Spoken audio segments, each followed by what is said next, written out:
अस्सलाम वालेकुम and a very warm welcome. आप देख रहे हैं आज पाकिस्तान। मैं हूं सिद्रा इकबाल। सबसे पहले जी, पूरे मुल्क में इस वक्त वक्फे से बारिशों का सिलसिला जारी है और पहला जो मानसून का सिस्टम आया था उससे कराची वाले काफी हद तक मायूस है कि भाई 3 दिन से ये बात की जा रही है कि बारिश होगी, लेकिन बारिश नहीं हो रही। कल हमने देखा कि वक्फे से मुख्तलिफ जगहों पर कराची में भी बारिश हुई, जिसमें विद इन 30-20 मिनट्स हमने देखा कि जो सड़कें थी वो नदी नालों का मंजर पेश करने लगी। लेकिन आज से कहा जा रहा है कि पाकिस्तान में एक दूसरा सिस्टम एंटर हो रहा है जो कि इंडिया के रास्ते नागपुर और बहरिया अरब के हवाले से बनने वाला सिस्टम है, जिसकी ज्यादातर जो इम्कानात हैं कि उसका असर, उसका इम्पैक्ट सिंध और बलूचिस्तान पर पड़ेगा। आपको बताते चले कि इस वक्त भी महकमा मौसमियात के मुताबिक आज रात से जुमेरात तक इस्लामाबाद, कश्मीर, सवात, मानसहरा, कोहिस्तान, एबटाबाद और मुख्तलिफ इलाकों में मूसलाधार बारिश जारी रहेगी। लेकिन इस वक्त की ताजा तरीन सूरत हाल के हवाले से आपको बताते चलें कि बलूचिस्तान इस वक्त बैडली इम्पैक्टेड है। खासतौर पर अगर क्वेटा की बात की जाए तो उसको क्राइसिस स्ट्रिकन यानी आफत ज़दा ऑलरेडी डिक्लेयर कर दिया गया है। वहां पे कई कीमती जानों का नुकसान हुआ है और कई कच्चे मकानात गिर जाने की वजह से लोग बेसरो सामानी की इसी सूरत हाल में लिमिटेड मशीनरी की वजह से वहां पे जो रेस्क्यू ऑपरेशंस हैं उनका भी काम करना मुश्किल हो रहा है। यहां तक कि हमने स्पोक्स पर्सन बलूचिस्तान से राब्ता करने की कोशिश की तो वहां पे देखते हैं कि टेलीकॉम का निजाम भी काफी बुरी तरह अफेक्टेड है। मवासलाती निजाम ना होने की वजह से उनसे राब्ता करना भी मुश्किल है। तो इस वक्त तमाम तर जो प्रोविंशियल मशीनरी है, हम देखते हैं कि नेचुरल डिजास्टर मैनेजमेंट के जो इदारे हैं वो रेस्क्यू ऑपरेशंस में लगे हुए हैं। लेकिन आने वाला ये मजीद जो सिस्टम है वो हो सकता है सिंध के लिए और बलूचिस्तान के लिए खुसूसन मुश्किलात का बायस बने। इसके अलावा आपको रावलपिंडी इस्लामाबाद के बारे में भी बताते चले कि वहां पे भी नदी नाले भरे हुए हैं और लोगों को मुश्किलात का सामना है। अच्छा जी, दूसरी तरफ अगर बात करें इस्लामी जमहूरिया पाकिस्तान में, जहां पे एक डेमोक्रेटिक सेटअप मौजूद है, वहां पे सहाफियों की मुश्किलात में भी इजाफा हो रहा है। कल हमने देखा कि चेयरमैन पीटीआई और साबिक वजीर आजम इमरान खान साहब ने एक दफा फिर खुलकर ये बात कही और तनबीह किया मौजूदा रजीम और सेटअप को कि ये फैशिस्ट रवैये को ना अपनाएं। कहा यह जा रहा है कि पीएमएन के जलसों में पीटीआई के मुताबिक जितने सरकारी मुलाजमीन हैं उनके लिए शिरकत लाजमी होती है। इसके अलावा देखने में यह आ रहा है कि जो भी इस रजीम पे तनकीद करता है, खालिफ सहाफती इक़्तिदार को फॉलो करते हुए एक न्यूट्रल रिपोर्टिंग करता है या बताता है कि इस पर्टिकुलर रजीम में क्या क्या मुश्किलात है, क्या क्या गलतियां वो कर रहे हैं, तो उनको शदीद ज़दोकोब का निशाना बनाया जा रहा है। सीनियर सहाफी अयाज मीर साहब के ऊपर तशद्दुद का वाकया हमारे सामने। इसके अलावा साबिर शाकिर साहब जो गुज़िश्ता 30 बरस से सहाफत के शोबे में वाज़े कामयाबियां और खिदमात अदा कर रहे थे, उनको मुल्क को छोड़कर जाना पड़ा। इस वक्त भी चेयरमैन पीटीआई जनाब इमरान खान साहब ने कई सहाफियों का बाकायदा नाम लेकर बताया। अरशद शरीफ साहब का यहाँ पे जिक्र हुआ, जमील फारूकी साहब का जिक्र हुआ, समी इब्राहिम साहब का जिक्र हुआ, जिन पे शदीद हुकूमती दबाव है। इस मीडिया प्रेसर के फौरन ही बाद हम देखते हैं चंद घंटों बाद ही इमरान रियाज खान जो कि बड़े वोकली क्रिटिसिज्म करते हैं इस प्रेजेंट रजीम पे, उनकी गिरफ्तारी का भी कहा गया। सबसे पहले जी इंडिया तो पहले दिया जा रहा था एंड ही वाज वक्तन फवक्तन वो अपने बारे में बता रहे थे कि उनके घर वालों को हरासा किया जा रहा है, उनको बार बार धमकियां दी जा रही हैं, उनके घर के पास हवाई फायरिंग की जाती है और इसके अलावा उनके मुख्तलिफ व्हीकल्स और जो उनके पास लाइसेंस असलहा था उसको भी जब्त कर लिया गया। अपनी गिरफ्तारी के वक्त उन्होंने क्या कहा और इसके अलावा उनकी सोच वक्त एक रिपोर्ट चल रही है जिसमें उन्होंने कहा कि अगर मैं 5-6 घंटे मेरे यहाँ नहीं होता तो मैं फिर एक तहलका अंगेज वीडियो भी जारी करूंगा। But let's first take a look कि उनकी गिरफ्तारी के वक्त उन्होंने क्या कहा। सोशल मीडिया पर और मुख्तलिफ चैनल्स पे ये चल रही है। काफी काबिल मुजम्मत बात है कि सहाफियों के लिए एक महफूज मौका मौजूद नहीं है कि वो न्यूट्रल रिपोर्टिंग कर सकें या अपना बयानिया या अपनी तहकीक को लोगों के सामने ला सकें। Let's take a look at this, फिर इस पे मजीद भी बात करते हैं। मैं अपनी बेल के लिए इस्लामाबाद आ रहा था और ये बिल्कुल इस्लामाबाद की जुरिस्डिक्शन है जहां से मुझे अरेस्ट किया जा रहा है, क्योंकि ये टूल प्लाजा यहाँ से शुरू हो जाता है। और अतर बिन उल्लाह साहब ने हमें एक बेल भी ग्रांट की हुई है, हमें उन्होंने बेल दी हुई है, तो ऐसी सूरत हाल में हमें गिरफ्तार करना गलत है। बहरहाल मुझे सुबह उन्हीं की अदालत में पेश होना था, इस्लामाबाद हाई कोर्ट में जाना था और वहां से जाके अपनी बेल हासिल करनी थी। प्री अरेस्ट बेल का अपना जिक्र कर रहे थे यहाँ पे इमरान के उनके पास ऑलरेडी ये हासिल है, लेकिन फिर भी उनको गिरफ्तार कर लिया गया। गिरफ्तारी की वजह यही बनती है कि वो इस वक्त शदीद तनकीद कर रहे हैं और काफी खुलकर बात करते हैं।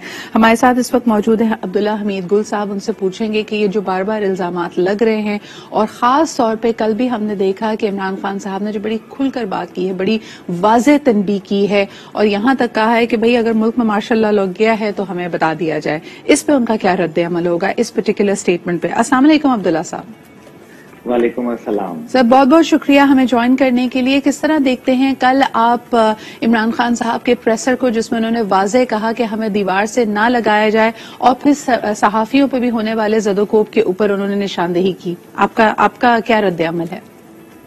सबसे पहले तो सुबह बखैर, और अल्लाह ताला पाकिस्तान के लिए अच्छा करे। मौसमी सूरत हाल से जो बलूचिस्तान के अंदर खास तौर पे कोयटा शहर के अंदर जो नुकसान हुए हैं उसके लिए जाहिर है दिल दुखी भी है। अल्लाह अपना करम फरमाए। जहां तक मौजूदा सियासी सूरत हाल का ताल्लुक है, देखिए कि एक फैसला जो है जो कि फॉरेन फंडिंग केस का है वो आने वाला है, और उसके लिए उम्मीद की जा रही थी कि 1-2 दिन तक वो फैसला होगा। जाहिर है इमरान खान साहब जो है वो गालिबन उस फैसले को मद्देनजर रखते हुए उन्होंने वो जो एक फैसला आने को है, और इसी तरीके से उन्होंने कल कुछ सख्त बातें की और मुल्क मार्शल लॉ के भी जिक्र किया। लेकिन मैं तो सिर्फ ये जानता हूँ कि ये माजी में भी ये बातें होती रही और सिलेक्टेड की बात होती रही, और आर्मी के किरदार। अब्दुल्ला साहब से भी हमारा राब्ता इस वक्त मुमकिन नहीं है, लेकिन आपको सुनवाते हैं कि जो जिक्र यहाँ पे किया जा रहा था, इमरान खान साहब का क्या कहना है। कल के अपने बयानिए में उन्होंने किस बातों के हवाले से तनबीह की है। Let's take a look at his statements. जिन्होंने भी साजिश में मुलव्वस थे उनको भी सोचना चाहिए। इन चोरों को नहीं अवाम कबूल कर रही, इनका इंटरेस्ट ही पाकिस्तान में नहीं है, इनका असल इंटरेस्ट इनके पैसे है, इनका नजरिया पैसे है। तो नजरिया पैसे के लिए ये हर चीज कुर्बान करने के लिए तैयार है। ये इनको मौका मिले ये इसराइल को भी रिकग्नाइज करेंगे, इनको मौका मिले ये कश्मीरियों की कुर्बानियों की कब्रें खोद के, यानी उनको कुर्बानियों को नजरअंदाज करके हिंदुस्तान से भी ठीक अपनी दोस्ती कर लेंगे, क्योंकि इनके पैसे को जिधर फायदा हो। ये पाकिस्तान में बेसिस भी दे देंगे अमेरिकनों को, ये फिर किसी अमेरिकी जंग में भी शामिल हो जाएंगे। ये रूस का तेल भी नहीं लेंगे इसलिए कि क्योंकि अमेरिका ना नाराज हो जाए, क्योंकि इनका पैसा, इनको खौफ है कि बाहर जिन बैंकों में और जिन मुल्कों में पैसा पड़ा है, अगर वो नाराज हो जाए तो इनका पैसा खतरे में चला जाता है। तो इनका इंटरेस्ट वो नहीं है जो कि पाकिस्तान का इंटरेस्ट है। मैं चुप हूँ जब से ये हुआ सब कुछ, मुझे तो सब पता है कि किसने क्या किया। मैं सिर्फ और सिर्फ अपनी कौम के लिए कि मैं चाहता हूँ मेरे मुल्क को नुकसान ना पहुंचे, मैं चुप करके बैठा। मैं कोई बात नहीं करता क्योंकि मुझे पता है किस तरह ये सारी साजिश हुई थी और कौन कौन मुलव्वस है। मैंने एक वीडियो बनाई हुई है महफूज जगह पे रखी है कि अगर मुझे कुछ होता है तो वो भी पब्लिक को पता चलेगा कि कौन कौन कैरेक्टर्स ने क्या क्या किया। एक दफा फिर इमरान खान साहब ने कहा कि ये सब एक बैरूनी साजिश थी और यहाँ पे मुल्की और कौमी मफाद को सामने नहीं रखा जा रहा, बल्कि सिर्फ और सिर्फ पैसे के लिए या अपने मफाद के लिए यहाँ पे फैसले लिए जा रहे हैं। जी अब्दुल्ला साहब, क्या कहेंगे आप? जी, मैं गुजारिश यही करूंगा कि जाहिर है इमरान खान साहब की जिस तरह से सियासत है, पहले भी लोग मार्शल लॉ का जिक्र करते रहे और इशारे इतनाइयों के अंदर गुफ्तगू करते रहे। इमरान खान साहब ने जरा ज्यादा खुल के बात की, लेकिन जिस तरह के वो लीडर हैं उनसे ये इंसान तवक्को करता है कि वो किसी का नाम सीधा राज में नहीं रखेंगे। मेरा ख्याल है अब जो वक्त आ रहा है उसमें बहुत सारे शॉक्स जो हैं वो लगेंगे। ये कहना बिल्कुल मेरे ख्याल में गैर मुनासिब है कि फिर मैं नाम लूंगा। पहली बात यह है कि आप ऑफिशियल सीक्रेट एक्ट के अंदर आते हैं, चाहे वो वजीर आजम हो चाहे सर, इसी सीक्रेट एक्ट के हवाले से फिर इनकी ऑडियो लीक्स भी तो बनती है ना। जिस तरह आपके सामने है इस वक्त, जिस तरह निशाना बनाया जा रहा है और कहा जा रहा है कि थोड़े ही अरसे में हम देखेंगे कि शायद इमरान खान साहब के हवाले से भी कोई ऑडियो लीक्स होंगी। तो सवाल तो ये बार बार कर रहे हैं कि 2-2.5 महीनों से हम किसी का नाम नहीं ले रहे, लेकिन पीटीआई का मौकफ ये कि उनको दीवार से लगाया जा रहा है। जो सहाफी उनका मौकफ बयान करते हैं उनके ऊपर भी ज़दोकोब हो रहा है। ये तो सारी चीजें हमारे सामने है। याजमीर साहब के साथ होने वाला वाकया, कल इमरान रियाज खान साहब की गिरफ्तारी, इस पे आपका क्या रद्द अमल है? सिद्रा साहिबा, मैं समझता हूं कि जो भी कमजोरी से जो है वो मौकफ इख्तियार किया जाए वो ठीक नहीं है। अगर सिर्फ नाजायज केसेस बनाने हैं तो ये गलत है, लेकिन अगर कोई जायज केसेस हैं, मेरे ख्याल में सहाफत के लिए भी अभी बहुत कम ऐसे लोग नजर आते हैं, जैसे मतलब उनमें से एक आप भी हैं जो कम से कम एक दोनों का मौकफ जो है अनबायस्ड होकर पेश करते हैं। मसला ये है कि यहाँ अभी टीवी चैनल्स भी, अगर आपने कोई खबर पीटीआई के हवाले से देखनी हो तो एक मखसूस चैनल है, उसके ऊपर आप देखें। अगर आपने किसी दूसरे के देखनी है तो वो एक और मखसूस चैनल है जिसके ऊपर आप देख सकते हैं। यानी कि सहाफत जो है वो जर्द रंग का जो उसने लिबादा है वो ओढ़ना शुरू कर दिया। अब जो लेकिन मुझे बताएं, जमीनी हकायक भी तो मूव कर रहे हैं ना। देखें, आपकी बात बजा है यहाँ पे, यानी बड़े बड़े आप सीएनएन के एंकर्स को देख लें, इंटरनेशनल बड़े नाम जो सहाफती नाम है, वो कहते हैं कि जी शायद परहैप्स कंप्लीटली न्यूट्रल रहना या अनबायस्ड रहना पॉसिबल नहीं होता। लेकिन जो जमीनी हकायक है, मिसाल के तौर पर इस वक्त कहा जा रहा है कि पीएमएलएन के अपने सर्वेस के मुताबिक उनकी मकबूलियत इस वक्त ज्यादा नहीं है। आप इस बारे में क्या कहेंगे कि कल हमने देखा कि इलेक्शन कमीशन ने इस बात का नोटिस लिया कि ज़िमनी इंतखाबात 25 मई को अनाउंस होते हैं, उसके बाद कोई भी तरक्याती स्कीम मौजूदा हुकूमत अनाउंस नहीं कर सकती, क्योंकि समझा यह जाता है कि वो अपनी कॉन्स्टिट्यूएंसी को और वोटर्स को रिझाने के लिए एक तरह से ये स्कीम लेके आती है। लेकिन हमने फिर भी देखा कि chief minister of Punjab Hamza Shahbaz Sharif साहब ने रोशन घराना स्कीम अनाउंस कर दी कि 100 यूनिट से कम अगर आपके बिजली का इस्तेमाल है तो आपके लिए बिजली मुफ्त होगी। अब 17 तारीख को इलेक्शन है, इस तरह की तरक्याती स्कीम्स तो किसी भी तरह रूल्स एंड रेगुलेशंस के जुमरे में नहीं आती हैं। आप बिल्कुल सही दुरुस्त फरमा रही हैं। ये भी गलत है, लेकिन वो भी गलत था जब पहली दफा इमरान खान साहब ने बतौर वजीर आजम न्यूट्रल का लफ्ज इस्तेमाल किया। कामरा एयर बेस पे उन्होंने एक इफ्तिताह किया और वहां से उठ के वो जब लोरदीर गालिबन गए जलसे के लिए, तो उस टाइम पे भी इलेक्शन कमीशन पे यही इतराज था। उन्होंने कहा कि ये ड्यूरिंग इलेक्शन आप ये काम नहीं कर सकते, लेकिन वो भी हुआ। इसलिए मसला ये नहीं है, मसला ये है कि कानून जो है, अदालत को, मैं समझता हूं कि अदालत को तमाम फरीकैन को खुश नहीं करना चाहिए। नजर ये आ रहा है फिल वक्त के अदालत जो है वो मेरे ख्याल में एक ऐसा रवैया इख्तियार, वो बल्कि शायद उनका ये इसमें अंदाजा होगा कि वो मुल्क में कशीदगी नहीं चाहते। जी अब्दुल्ला साहब, लेकिन ये अनफॉर्चुनेट रियलिटी नहीं है कि 2 wrongs don't make a right. हम जब भी बात करते हैं कि एक चीज गलत हुई, हम कोई भी प्रेजेंट या माजी की एक नजीर निकाल के ले आते हैं और हम कहते हैं देखिए जी ये तो पहले भी होता रहा है। तो इस तरह तो चीजें जैसे चल रही हैं वैसे ही चलती रहेंगी। यही तो मैं गुजारिश कर रहा हूं कि अदालत को सिर्फ इंसाफ करना चाहिए, उसको ये नहीं देखना चाहिए कि माजी में क्या हुआ क्या नहीं हुआ।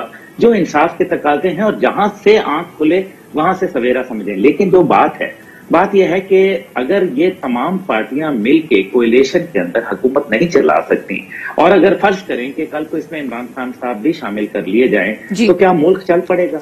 सवाल ये है आज अब्दुल्ला साहब, सवाल ये भी है कि माजी में हमने ये भी देखा, इसकी नजीर भी मिलती है कि इदारे अगर चाहें तो मुख्तलिफ जो सियासी हरीफ हैं उनको एक मुज़ाकरात की मेज पर लाया जा सकता है। यानी पहले भी हमने देखा इससे ज्यादा संगीन इख्तलाफात लोगों के होते थे, लेकिन पॉलिटिक्स ऑफ रिकंसिलिएशन पे बिलीव करते हैं, मुफाहिमत की सियासत पे उनको साथ लाया गया कि मुल्की मफाद में क्या है। आपके सामने था एपीएस का वाकया हुआ, तो जो हुकूमत में था और जो अपोजिशन में था सबको दहशत गर्दी से निपटने के लिए एक पेज में लाया गया कि जी national action plan for the country क्या हो सकता है। इस वक्त हम एक शदीद माशी बहरान से गुजर रहे हैं, अंदरूनी और बैरूनी खतरात से पाकिस्तान लाहक है। क्या इस वक्त न्यूट्रल स्टांसेस सही रहेंगे या इदारों को कोशिश करनी चाहिए कि ये मुख्तलिफ सियासी जमातें एक साथ बैठें? देखिए, कदूरतें बहुत बढ़ गई हैं। अगर आप मेरे से सच्ची बात पूछें कि जब वो एपीएस का वाकया था उसके बाद आपने नेशनल एक्शन प्लान बनाया और आपने देखा कि उसमें से 20 नुकात में से 4 नुकात जो पाकिस्तान अफवाज के जिम्मे थे वो उन्होंने पूरे निभाए, लेकिन बाकी 16 नुकात आज तक उसके ऊपर सवालिया निशान है।